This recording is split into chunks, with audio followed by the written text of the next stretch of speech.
देवीं विष्णुवक्षस्थलस्थितां विष्णुपत्नीं प्रसन्नाक्षीं नारायणसमाश्रितां दारिद्र्यध्वंसिनीं देवीं सर्वोपद्रववारिणीं नवदुर्गां महाकाळीं ब्रह्मविष्णुशिवात्मिकां त्रिकालज्ञानसम्पन्नां नमामि भुवनेश्वरीं लक्ष्मीं क्षीरसमुद्रराजतनयां श्रीरङ्गधामेश्वरीं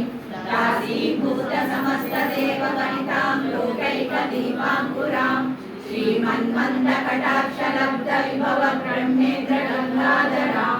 त्वां त्रैलोक्यकुटुम्बिनीं सरसिजां वन्दे मुकुन्दप्रियां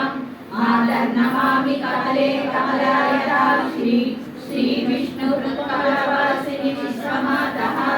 क्षीरोजते कमलकोमलगर्भगौरी लक्ष्मी प्रसीद सततं नमतां शरण्ये विकालकलोकैर्विद्धा सन्मासं विधिरेह्यः दारिद्र्यध्वंसनं कृत्वा सर्वमाप्नोत्ययत्नतः देवी नाम सहस्रेषु